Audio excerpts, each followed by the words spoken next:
Hello and welcome to the Colts Cover-2 Podcast. I am Joel A. Erickson. I am joined, as always, by Nate Atkins. Nate, we took a week off from the podcast so that I could go to Orange Beach on spring break with my family, and uh, we've nothing really changed. Not really anything. They brought back Julian Blackmon. I guess that's a change in that there's not a hole at strong safety, but weren't 2 weeks ago, weren't we just talking about how they were going to bring back Julian Blackmon? Yeah.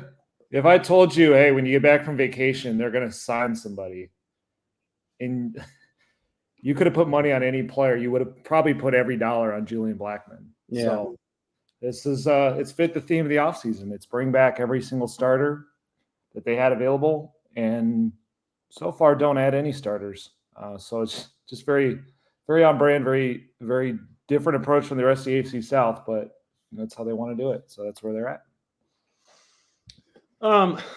Let's talk about some of the AFC South stuff, like what we like the most. That's so with not a ton happening with the Colts. I mean, we'll touch on it with the Colts, but let's go around the AFC South since not much has happened. And we'll just throw out team. I'm just going to throw out teams, and we'll kind of try to talk through them. Well, let's start with Houston.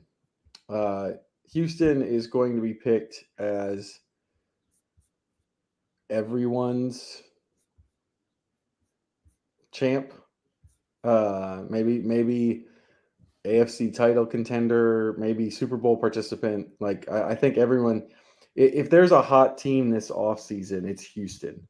Which move to you moves the needle the most with what the Texans did?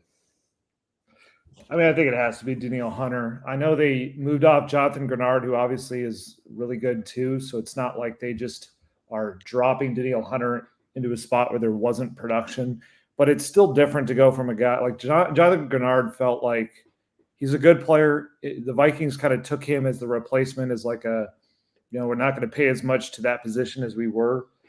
But that's the acknowledgement that, like, I thought D'Amico Ryans and his scheme really got the most out of Jonathan Grenard. Now they have a guy who's sort of scheme-proof, who's going to elevate beyond that and sort of let the scheme effects translate to the rest of the defensive line. I mean, it's D'Amico Ryans, when he had kind of the peak form of his defense, was with the 49ers with Nick Bosa on one side. On the other side, he had guys like Samson Ebukam. So, like, having multiple rushers is important to him, but having that big dog on one side is most important. And so that lets Will Anderson be that number two guy. It's going to be hard to find a 1-2 tandem better than those two. And I think it's another position where the Texans, what they're doing that's very different than the Colts, is they're going all out on the premium positions. So they trade up for a quarterback. The Colts took one spot later, but they traded up to get Will Anderson, an edge rusher. Now they're spending, fully guaranteed contract of almost $50 million to Danielle Hunter.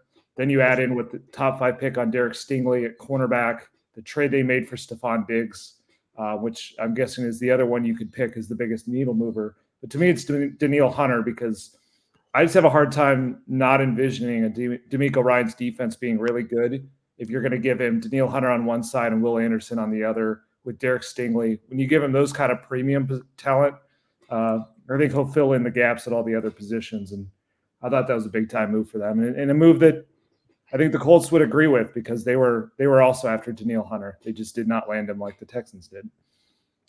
Yeah, from a Colts perspective, just as an interlude right here, that might be the most interesting thing to me about the offseason, is that they wanted Danielle Hunter that badly, and they've been open about it since then. It feels like, at the beginning of the offseason, I know on this podcast we were talking about we were talking a lot about, that if we thought, if you weren't going to go corner, that the thing that could take this defense to the next level was a true war daddy edge rusher, speed guy who can just do it. Kind of what Yannick Ngakoue was supposed to be and never turned out to be. The Colts apparently agreed with us. Now, the question of whether or not there's one of those guys in the draft that could make them mess with the 15th pick, I might be surprised to think. and that's just me going off of what other people have said. I haven't like looked at Jared Verse or Dallas Turner or any of those guys to know whether or not like they're like a Hunter type player. But clearly that's something the Colts feel like their defense needs, right? Like that's the indicator I get from that is they felt like that could put them over the top. That's why they were pursuing that position. And now they're running it back with the same guys. The flip side of that is there wasn't really anybody else on the market who could move the needle like that. So it's interesting to me because it to me it's a signal that they feel like there's a need there that maybe they can't fill really this offseason. What's kind of interesting is I think the way I interpret it is almost more of a want than a need, because if you combine that pursuit with everything else they've said about the guys they do have coming back, it feels like they like the group of Ebicom, Pay, and Odengbo on the edge, but they don't love them. And they don't love him to the level that they would love it to Danielle Hunter. That was a guy that like is next level to them. But it makes it an interesting conversation for the draft, because if a guy like Dallas Turner fell, maybe he's the one, based on what I've kind of seen and read, that maybe he could be that extra gear above what they have. But I don't think they're going to really look at too many other guys, because they do like, again, emphasis on like, they like Kwity Paye and Samson Ebicom and some of what Dio can do outside, even though he's almost becoming more of an inside rusher at this point. But to them, Danielle Hunter was that extra gear, that guy that's just a step above, is not about, like, you can't scheme him away. But what they saw late in the year was teams would go max protect against them because they had racked up so many sacks, and it worked. Like they didn't have, they didn't have quite that high enough gear to win while against max protection. And then teams could exploit their secondary even with just a couple guys out in the route. Now, what we've often said on here is, like, our interpretation of that should be more like, hey, you should fix that secondary that can't guard three guys out in a route. But I think their look at it was, if they could force teams into max protect and still beat them with a guy like Danielle Hunter, that would be money well spent. That would let them do what they seem to want to do in the secondary, which is grow it from youth up to, up through some growing pains, but minimize the growing pains of the pass rush. It felt like a one-man race, which is why this is kind of how Chris Ballard operates, where he doesn't go after a lot of outside players. When he does, though, he tends to, once every few years, get really all in on one guy. And that was DeForest Buckner at one point. That was Carson Wentz at one point. And it was Danielle Hunter this offseason. And when it didn't happen, I think some other franchises will look at it and say, okay, we didn't get Danielle Hunter. Like, who's another swing that maybe doesn't cost quite as much, but we can go after? That's not how – I just don't think that's how Chris Ballard operates. To him, it's, we didn't get Danielle Hunter, so okay, it's Kwity and it's Dio and it's Samson, and we'll keep going, and we'll roll the cap space over to next year. And so I know that frustrates a lot of people, but to them, it's a real evaluation on just how premium of that kind of player it was. And it goes to show you, they thought that about Danielle Hunter. They did not think it the same way about L'Jarius Sneed. So the Stephon Diggs move with the Texans, getting back to the Texans. They had a lot of passing yards last year. Mm-hmm. And that's like a classic case of, like, hey, we're good at something. Let's go completely over the top with it, because Tank Dell is supposed to be back, right? Yeah. So Tank Dell's back. Nico Collins is back. You add Stephon Diggs to that. I assume Diggs is taking over Robert Woods' role, correct? And in theory, elevating it. Yeah, for sure. It'll be, I imagine it's like four big targets there with Nico Collins and Dalton Schultz in the mix. You got Schultz, yeah.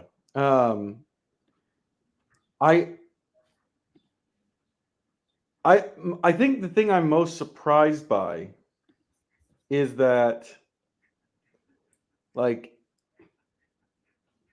of all the things I would have added to the Texans, I maybe wouldn't have added a receiver. Just because they were already 7th in the league in passing yards and passing yards per play. you assume Stroud is going to come even more into his own. You've got Collins, you've got Dell, you've got Schultz. Diggs, in theory, I know he didn't really operate like this in Buffalo down the stretch, but like in theory, Diggs is like he's the guy who comes in and takes all the number one targets. And when you I don't hate use the word demands the targets, he demands the targets. Right. Yeah. See, that's a really good way of putting it. Like I don't necessarily think it's a bad move. It's just sort of like a why? Yeah. I mean, that's why like I didn't love it as much as the Danielle Hunter is why I put it behind that. Even though like on the swing and aggressiveness levels, it's right there. To me, it comes off like they're doing it because they can. They've got those other guys. Dalton Schultz is the only one they're paying. And not only are the other guys on rookie deals, but like Tank Dell is on like a third round contract. Nico Collins is a third round contract. They're paying nothing to their wide receivers.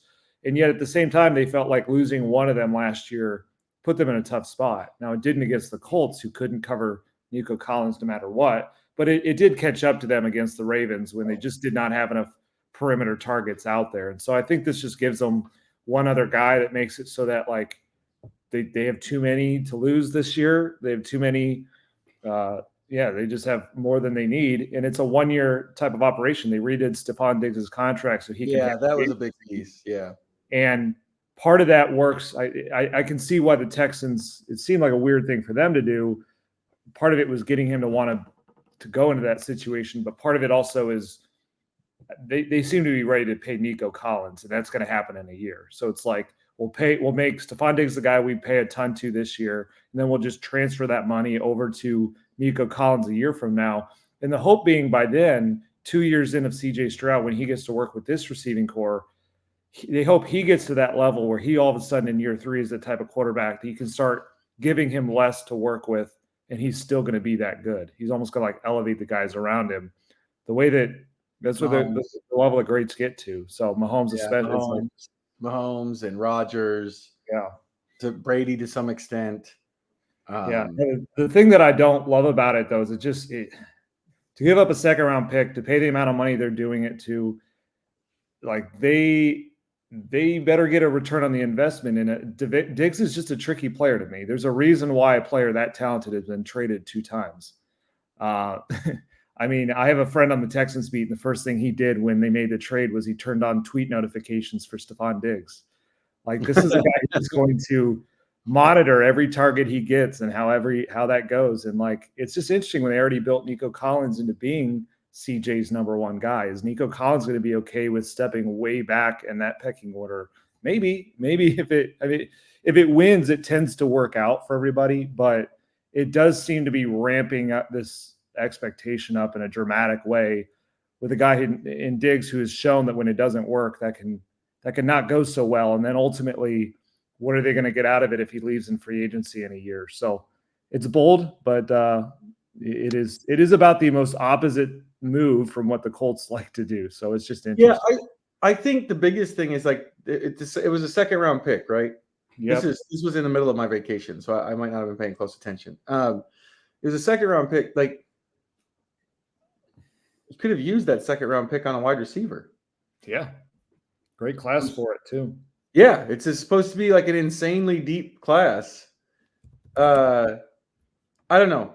I don't think it's a bad move. I understand that. I understand the like, let's, just load up for bear and just get as many weapons as we can. It just didn't. It feels almost unnecessary. Does that make sense?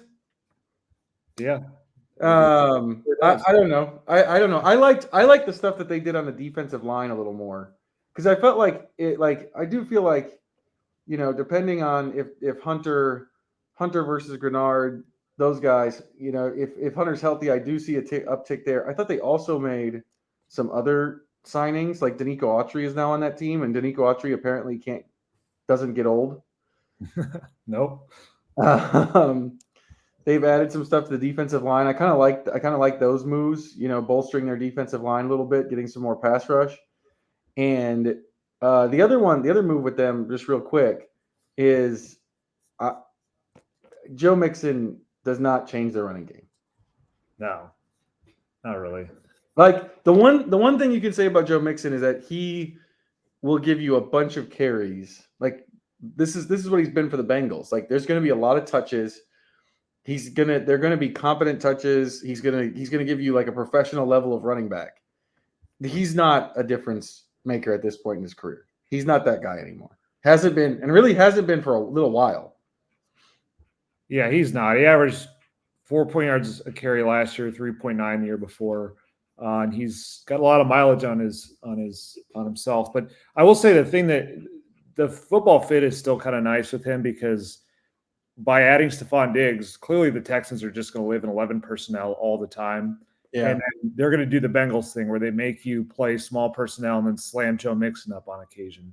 And that's kind of where he can occasionally do something, when he gets lined up in the open field against a tired defense. That's where he's going to be at his best.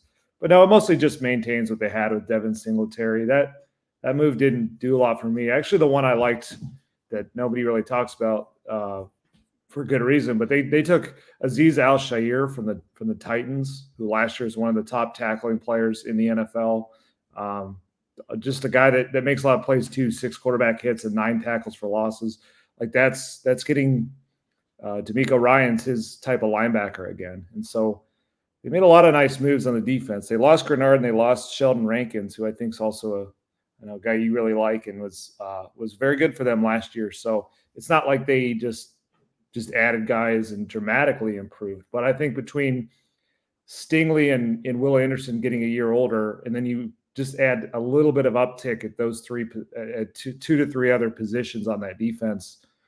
Yeah, everything they're doing suggests they think this team can go really far. And maybe this is the level of like uber aggressiveness that you need to take in the AFC when the top targets are the Chiefs and the Bills and the Bengals if they're healthy and the Ravens. Like you could argue like this is so far from what the Colts do. And I don't like I'm one of those, I don't know that either extreme is necessarily the best way. But I could see where you could land on that being, if we really believe in this team, we really believe in where we're at right now, like why go halfway? Let's go all the way. Yeah, I would like kind of like I think my general, and it's probably come through on the podcast over the course of the time we've been doing this, but like some median of the two approaches is probably where I would land. More additions in the Colts, maybe not going like the way the Jaguars operate, where they just like sign a bunch of free agents because they are going to sign a bunch of free agents. I don't really love it. Let's go to the Jaguars next. The Jaguars. I think the reason I'm going to go with the Jaguars next is that like as much as everyone's down on the Jaguars right now, they still have Trevor Lawrence, and I would still take Trevor Lawrence over Will Levis. So, like I think there's been some attention paid to the Titans. I don't know, like until I see Levis play, like something more than just his opening game where he hit basically every deep shot.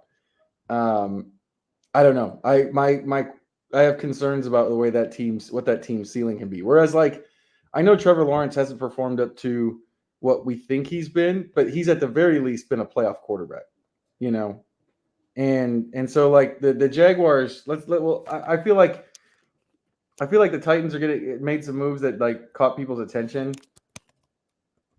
I still feel like I'm more worried about the Jaguars than the Titans. Oh, no doubt about that. I mean, one thing to remember is like people rightly faded the Jaguars when they faded themselves, falling Correct. apart down the stretch.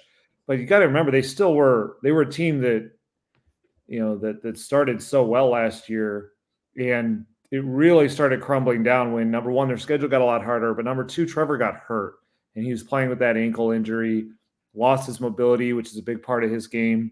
And then their defense obviously fell apart. So there's still a lot of questions on defense where they have a brand new staff. But like, I do think people are like, they're reacting too much to Trevor Lawrence and always have. Like, he was the no doubt number one pick in the draft, and he had a bad rookie year. And then it was like he had that resurgent second half of the next season. And then everybody in the world thought I was all of a sudden ready to put him up there with like Joe Burrow and guys like that. And then he struggles a little bit. His team falls apart when he plays on an ankle injury, and people are just writing him off more than I think they should. So, I mean, it doesn't help that they lost Calvin Ridley. That did not go the best way for them. That's sort of the inefficiency that they operate with, where they trade a draft pick for a guy and don't find a way to keep him, even as much as he wanted to stay there. They decided to pay Josh Allen instead. That contract just came through today. Massive, massive money to Josh Allen.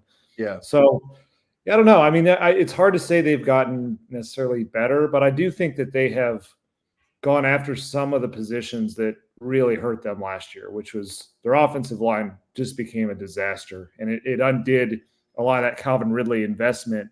Everyone got so excited in the passing game, but they couldn't block enough people. They couldn't keep Trevor healthy. And so at least getting Mitch Morse from the Bills, who 2 years ago was a Pro Bowler, he's getting a little older, so we'll see what he's got left. But that should stabilize a little bit.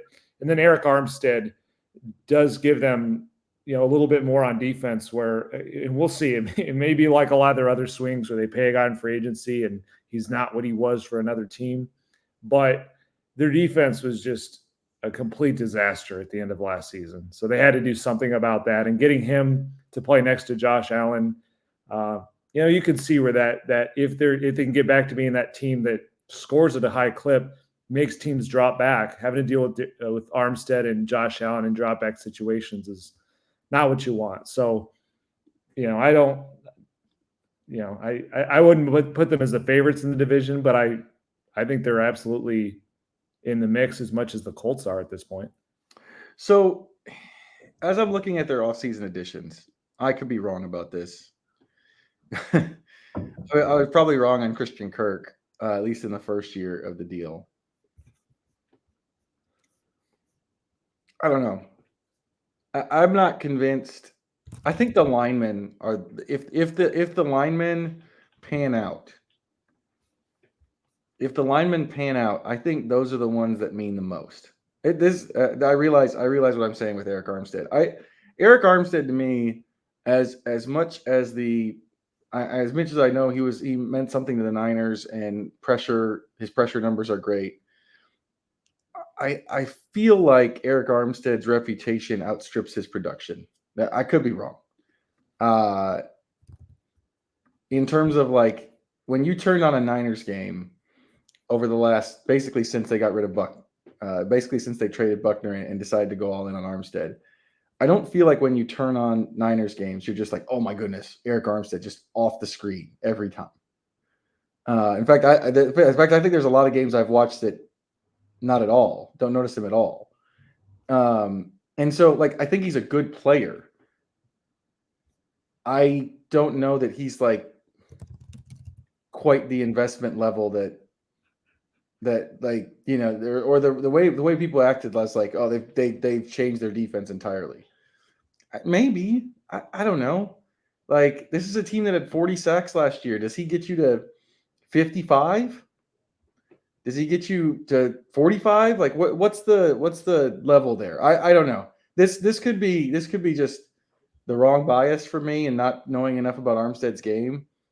I don't see it as much of a difference maker as maybe some other people do. If Travon Walker continues to turn into something, and then they have like two full-on like war daddy edge rushers, well, then Armstead's going to look good and everybody else is going to look good. Because that's what I think the bet is, because I agree. I mean, Armstead in himself is not a difference maker. I think he's drafted almost like more on his floor, where he's like good against the run. He does, he can kind of fit your pass rush. But the only year that he's had more than 6 sacks or 13 quarterback hits was 2019, the last time he played with DeForest Buckner, who takes all the double teams on the inside. So I don't know that he's going to engineer anybody's pass rush.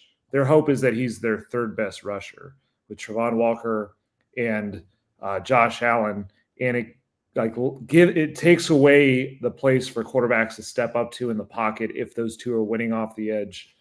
That's the model. I mean, it does feel a lot like the kind of free agency that Chris Ballard criticizes a lot, at like paying A money for B talent. Jaguars do this a lot. I feel like a lot of their class was that. Gabe Davis. Darnell, like, for instance, Darnell Savage wore out his welcome in Green Bay. Like, if you're counting on him to stabilize your secondary or whatever, you've got to find something that wasn't there last year. Gabe Davis, I think to Bills fans, is kind of a guy who it's like, man, he never really quite got to what we thought he could be. Is that right? Is that fair? Yeah, but I will say on Gabe Davis, I think he was the victim of the treatment Stephon Diggs gets to be on your team. The targets were never there for Gabe Davis, but his efficiency numbers are ridiculous. I mean, 9.1 yards per target, 6+ touchdowns in every year. When they've needed him, he's really delivered. 12.8 yards per target in his career in the playoffs. The playoffs are usually when he kind of becomes more that dude. Their offense cooks in the playoffs, and then they always lose because their defense can't stop anybody, even if you give them 13 seconds to work with. So Gabe Davis, I think, actually can work. Like, they paid up for it. That's the thing, is they always, like, they don't get really great deals on these, but he can be close enough to what Calvin Ridley is if you give him a bigger role, at least what Calvin Ridley was last year for the Jaguars, which was productive but inconsistent. That's kind of Gabe Davis's game, is he explodes in moments, but, is he sort of your every down guy? I don't know. But it does make it so, like, they lost Calvin Ridley, but I don't know that they're taking a huge step back there, maybe a slight step back, but it keeps their offense kind of high upside in the passing game. And that's where they need some of those moves on the offensive line to work out, because that's what kind of undid them last year, is they can't run the ball. They couldn't protect their quarterback. And then, if Trevor's not healthy, none of it's going to work. So if they keep him healthy, I think he can work with Gabe Davis and Christian Kirk and Evan Ingram and Zay Jones and all those guys. And I think they can get close enough back to what they were the year before that, when they were kind of one of those more exciting offenses. I have more questions about the defense, because I don't know that Eric Armstead alone is going to, like, solve the disaster we saw at the end of last year. They got to hope the new coaching staff solves a lot of that. But they've gone after the premium positions. Another team that's doing it, unlike the Colts are. So it's like the inverse approach. Can they make up for maybe their lack of what's been a lack of, run defense and interior offensive line play, all those, run game, all those, like, less sexy areas? Do they have enough there to let their premium positions shine? Okay, so that's Calvin Ridley's a good transition to the Titans. The Titans, I think, ended up being a big deal for most of them, most Colts fans, because they ended up with L'Jarius Sneed. This is another team that, just like you just said, premium positions, cornerback, wide receiver with Ridley, big investments at those positions. I think everyone can see how maybe the money invested, the guaranteed money invested at those positions, could be a problem down the line for the Titans. I like Sneed as a player. We talked about this. I really like Sneed as a player. It did feel like he got a pretty big deal once they traded him. And this is like a hard thing to know. Like, you want a team to just be like, okay, this guy is good enough, we should pay him. But it's $55 million guaranteed, right? I think so. And that's on top of the draft picks they gave up. Yeah, and now there's a knee issue, and, like, I hate to bring this up, but, like, when Chris Ballard talks about, like, the risk involved with that, like, I think it mostly gets laughed off because he doesn't invest anything in outside free agents. But, like, we just saw the risk of this with the Colts having to jettison Shaq Leonard when they did. Like, yes, you want them to sign more people, but yes, there's also a significant risk in giving a lot of guaranteed money to a player who maybe has an injury history. Ultimately though, the Titans thing to me comes down to, I just don't know what to expect from Levis. Oh yeah, I mean, it's all set up to be an evaluation year for Will Levis. This is not a roster on paper that's going to compete with the other three in the division. I think what they did with Sneed is just they realized, like, if Levis were to kind of take off and give them a chance, they've got to have. They had nothing at cornerback at all. They couldn't stop anybody in the back end. And so what they did is they let Danico Autry go, which is like an 11.5 set guy, and they basically transitioned that investment plus a ton more to L'Jarius Sneed. So, they have, guys like Jeffrey Simmons and Harold Landry up front. And then at least now they have Sneed on the back end. They signed Chidobe Awuzie to just have a real secondary. That's what I think it does. Sneed to me is like, we've seen his ceiling. If they get in the playoffs, he seems to really bring something like the way he plays. I do think like there's a lot of the buzz for him still felt like partly the Chiefs generating a market and partly the fact that like there were not good alternatives anywhere else really in free agency. If you wanted a proven number one guy who does it in the playoffs, and that's L'Jarius Sneed. And so he still has not been like an all-pro or a Pro Bowler. So he's really good. I don't know that like he makes your whole secondary. They're still going to have to find enough of a pass rush, which means keeping Harold Landry healthy, which hasn't always happened. So I just think they wanted to not have one. Another way of taking a different approach than the Colts is they're more about like, we don't want this one position to just be the reason we don't have a chance this year. And that was how they looked at their secondary. They went out and fixed it. And then, most of the other stuff they're doing is, going after, they replaced Derrick Henry with Tony Pollard. That's maybe lateral, but the Calvin Ridley move was all about evaluating Will Levis. Like if you get him in Brian Callahan's offense and you give him Calvin Ridley on one side and DeAndre Hopkins on another, and you're going to learn whether he can be a drop back passer. And that's paid a ton for him too. It's a guy that's like getting close to 30 who signed a 4-year deal. So, they had to overpay because they don't have that.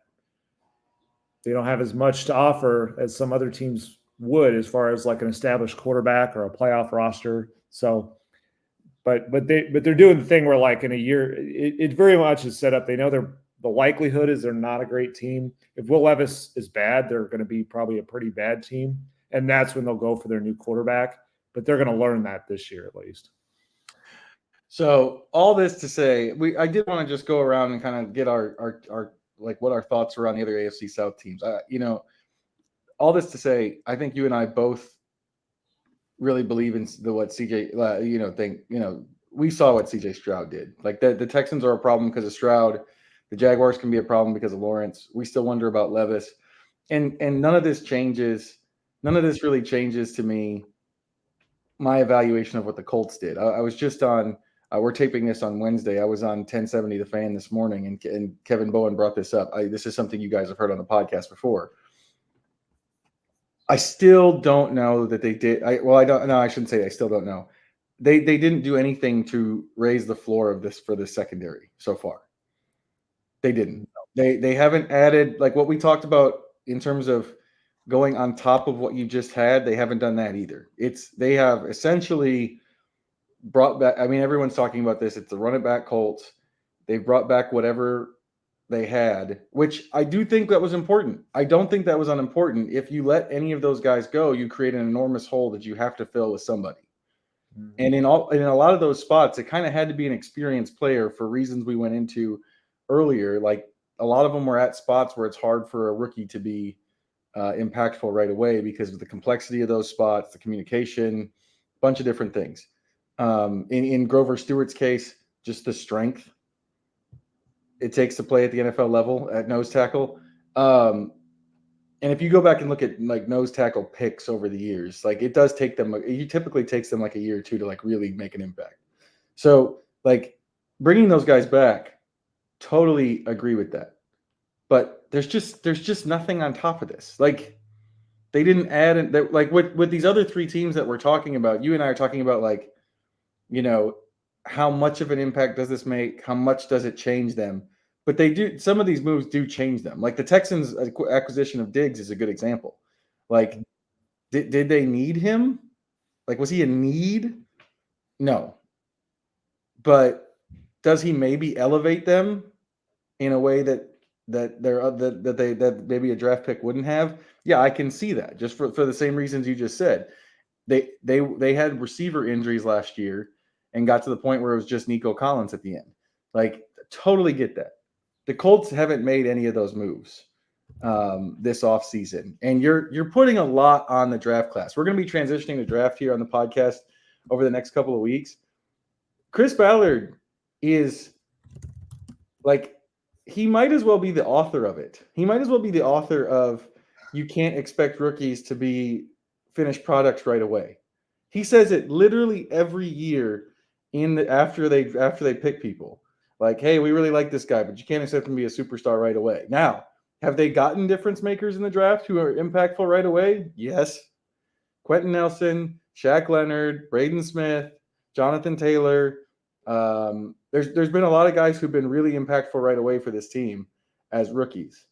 Josh Downs is a more recent example. But there have also been a lot of picks on the other side who either needed some time to get going, didn't pan out right away. Like, there's an unknown quality with a draft pick that just doesn't, like, if they hit on a bunch of draft picks, then yes, okay, you can fill some of these needs and holes that you have. But what if you don't? What if they don't hit it right away? What if they need 2 years?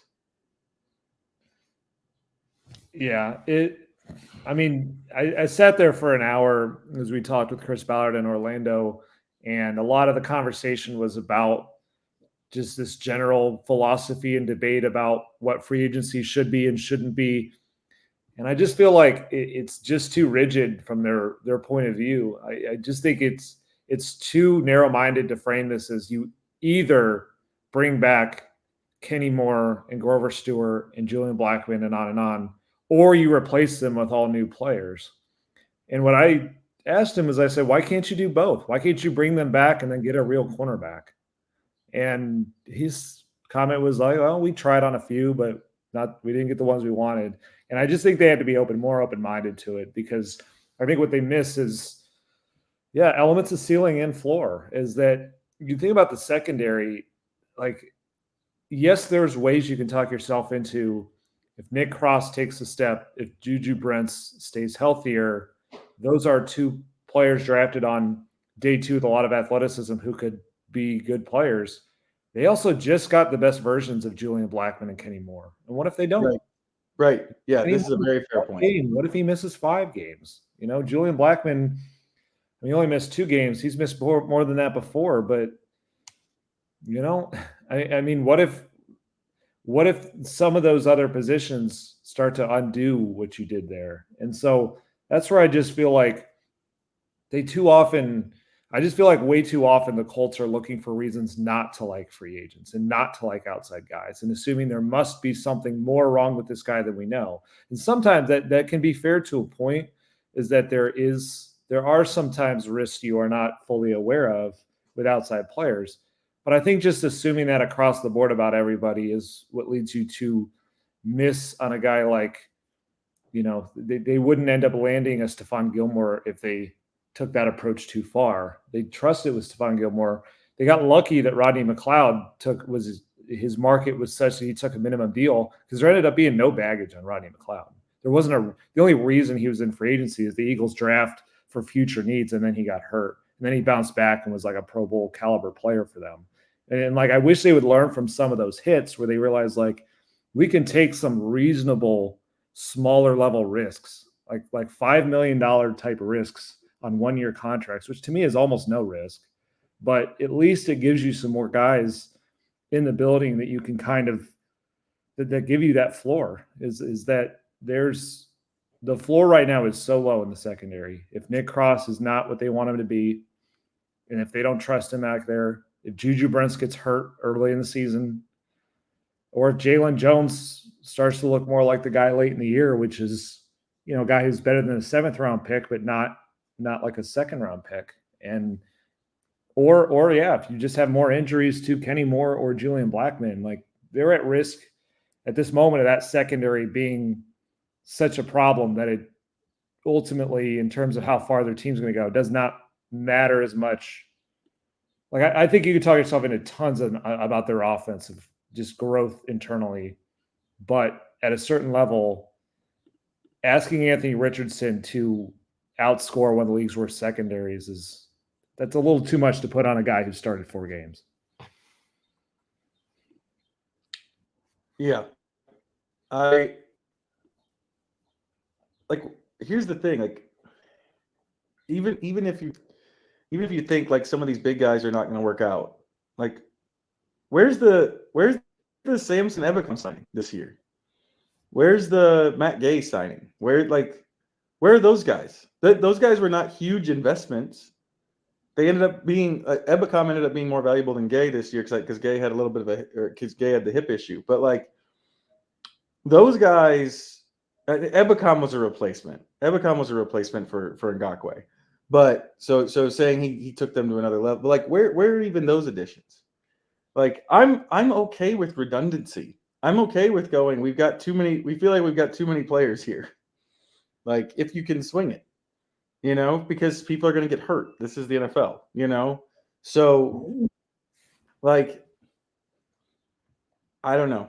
It's puzzling. The thing I've said this before and you just said it, but like to me the most puzzling thing is they've had success in free agency before. Why the reluctance? Why not do a little more?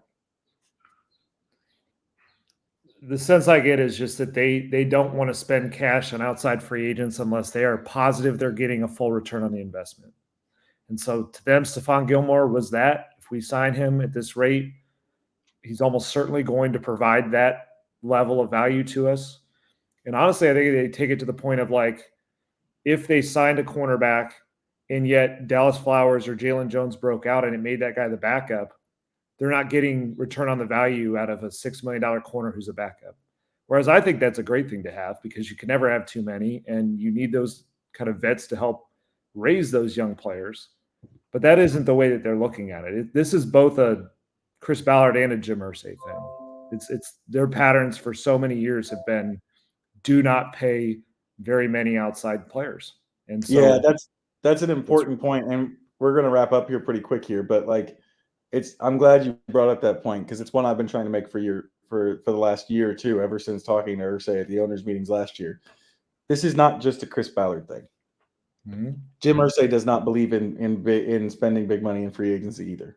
His specific example was we did it one time, referencing Trent Cole, Andre Johnson, Frank Gore, that class, and he said, and it didn't work out the way people thought it would.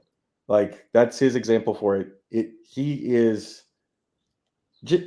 Irsay does not carry water for anybody, guys. Like he doesn't do that. He says what he thinks, and what he thinks is the way they operate. Like that's an important thing to remember. And that free agency class was 2015, and 2 years later he hired Chris Ballard with a plan in mind, which is we are a draft and develop franchise that re-signs our guys. And Chris, in that way, like Chris Ballard has fit that. If that's what you're looking for, he's a great scout. Usually the problems with the Colts are not they spent these draft picks poorly.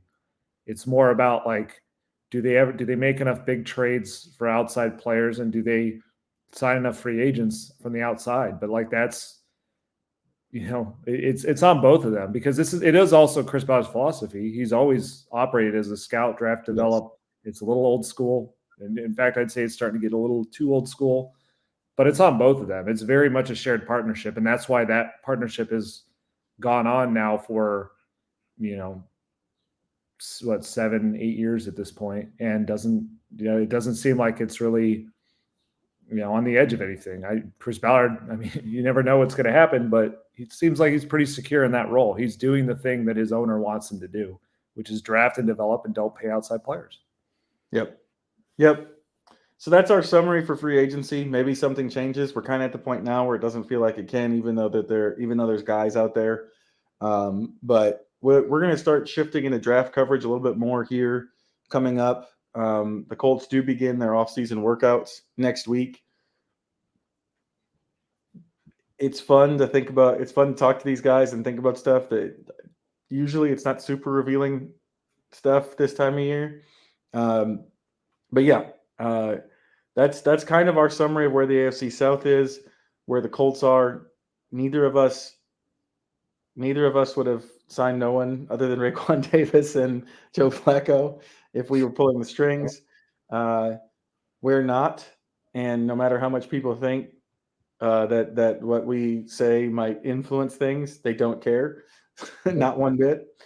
If you need any confirmation of that, just go back and watch Jeff Saturday's introductory press conference, and see how much they care. Do not wish that on people. I mean, they've got better things to do than that. Like, but yeah, so that's where we're at on free agency as it stands right now. We would have both liked to have seen them do more. We are also a little skeptical, I think, both of us, on some of the moves the other AFC South teams made. But I think both of us probably respect the fact that they're trying to elevate themselves. Fair? Oh, yeah. For the Colts Cover-2 Podcast, I'm Joel A. Erickson. This has been Nate Atkins. We will be back next week after talking to Shane Steichen, and I would guess we'll probably end up talking about the draft anyway.